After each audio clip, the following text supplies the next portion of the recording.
right. Now this is a part 2 video, in case you're tuning in here, about solving quadratic equations. Part 1, we talked about factoring. In this part 2 video, we're going to talk about square roots. And in a couple of future videos, we'll talk about completing the square and the quadratic formula.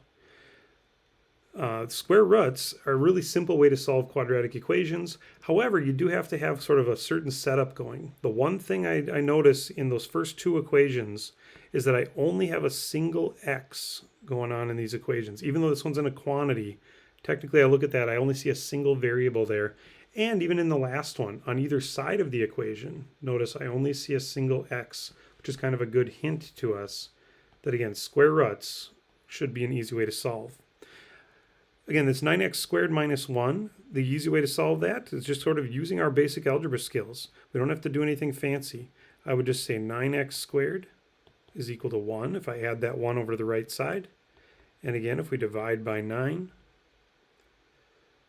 very simply then, to get rid of something squared, we're going to take the square root. So x will end up equal to 1/3. Square root at the top, square root at the bottom, we get a 1 over 3, and we're in good shape there. Now what we do want to remember is technically 1/3 is an answer to our equation, but remember when something is squared, technically it would cancel out a negative. So I'm thinking that negative 1/3 also works, because negative 1/3 squared would have still been 1/9 times 9 minus 1 would have still been 0. What we want to remember is anytime we take the square root on both sides of an equation, we have to say plus or minus. We're not sure if that square root number came from, right, if the original number was positive or negative. All I know is when it was squared in the equation, right, when we plug it back in, that negative is going to disappear anyways. So again, don't forget to say plus or minus on there. So that's a good example for us on the next problem. Notice the last thing happening on the left side is that square. So I'm just immediately, I know it's tempting to FOIL, don't do it. I'm immediately going to take that square root. So we're going to call this 4x plus 7 plus or minus, like we said, took the square root on both sides, plus or minus the square root of 44. Well, in that case, we could break down the 44 a little bit if we want to. Wouldn't be a bad idea. I'm going to go ahead and leave 4x plus 7 for a second. Remember that 44 is really a 4 times an 11, and 4 would be a 2 times a 2. So as I like to say, like the great rappers of the 80s, you got to break this down, right? You got to break it down. And we've got these 2's outside, which means we were really square root of 4 should have been just a 2, right? That pair of 2's tells me it's just the 2 outside and a square root of 11 on the inside. Now I can continue solving. If I subtract 7, right, we'll get negative 7 plus or minus. If I'm trying to stay exact here, I'm not going to find that root 11, so we can't actually add those yet. And then finally, I'll divide by 4.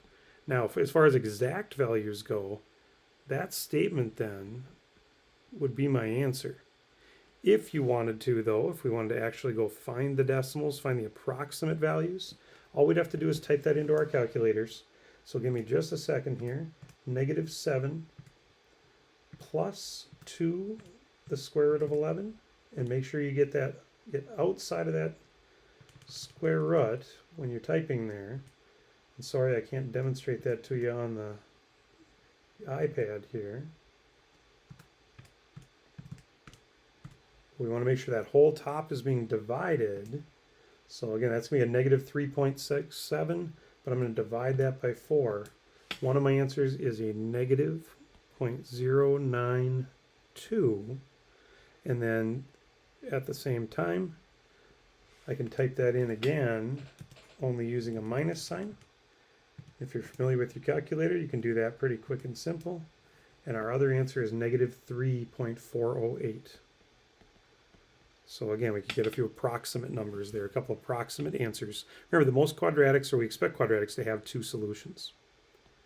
And then finally, again, this one over here, we do have 2 x's, but again, this is the perfect time, since that squared is the last thing happening on both sides.